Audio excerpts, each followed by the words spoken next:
Before you start, preheat your oven to 200 degrees Celsius. In a large bowl, put in 400 grams of flour. I am using organic wholemeal spelt flour, but you can use any flour of your choice. 3 heaped tablespoons of sugar, that's about 35 to 40 grams of sugar. Here I'm using organic raw cane sugar, but again, using the sugar of your choice. Mix that in lightly.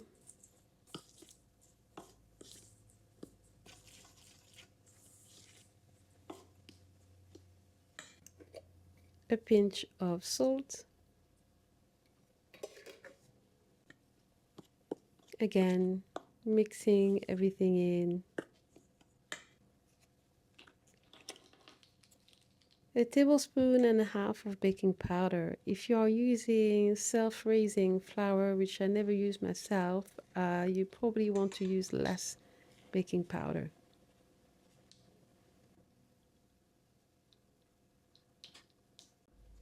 Again, give that a mix just to make sure that everything is well incorporated as you go along.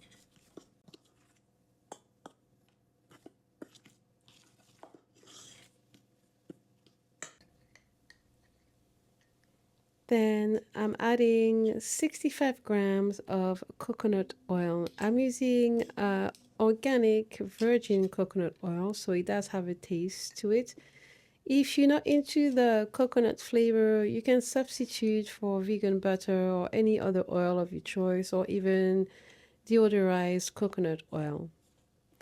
And I'm starting with the fork first, just to really break up the coconut oil into the flour. I like to start with the fork, and then I just use my fingers just to make sure I don't have any lumps of coconut or the fats that you are using in the flour. You want it to look a little bit like sand, basically. Then add in 300 milliliters of milk. Here I am using the leftover whey that I have from making my own organic soy Greek yogurt that I have whipped to turn it into this very creamy liquid that resembles milk. Add in your milk gradually, just to make sure that you have control over the texture and you don't have any lumps in your flour. 300 milliliters work fine for me, but just in case. Then save a little bit of the milk for brushing the scones before putting them in the oven. Then I use my hands just to shape the dough to mix everything in. You don't want to overwork it, overmix it, just until everything, you have a nice texture of a dough. And you can add some flour if the dough gets a little bit too sticky. And that's it. You just end up with this dough. A leftover soy milk or soy whey for later on.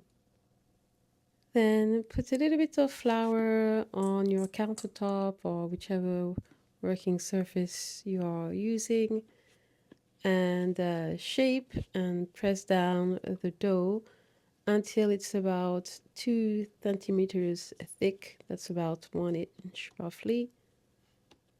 And using a glass, I'm using a glass here or a cookie cutter to form the scones.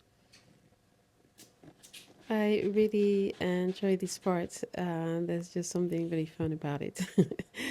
And I didn't do it here, but I do recommend to dip your glass or your cookie cutter in some flour to prevent it from sticking to the dough like it did for me. But if it gets a little bit messy, no worries. You see me here fixing a little bit my scone, but it's not about being like super perfect, It does get the shape that you want. And you just want to repeat this process until you have no more dough left. putting some flour back onto your surface if it's necessary, and just keep on pressing the dough down to that thickness of 2 centimeters more or less, and shaping and cutting out your scones. And when you get to the last one, then you just shape the last bit of dough with your hands. And that's it, placing the scones on a tray. I'm using a parchment paper on my tray myself. Then I use the little bit of leftover milk that I have to brush the scones with. You could mix in some agave or maple syrup to this if you want to make them golden brown. I don't always do this step.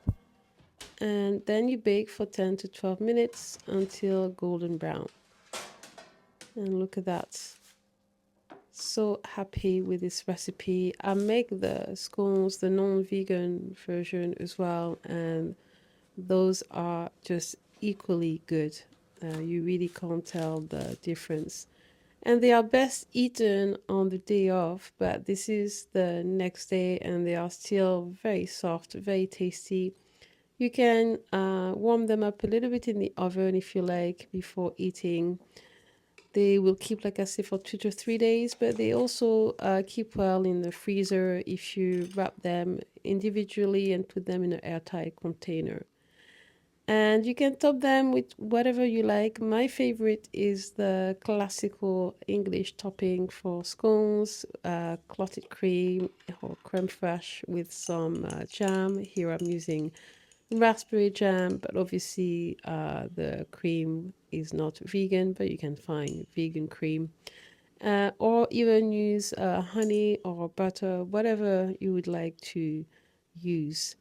I should mention the English scones are not very sweet traditionally, unlike American scones.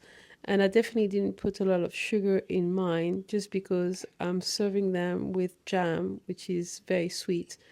And although I like my sweets once in a while, I don't like them too sweet. So here you have it. Looking delicious, finger licking good.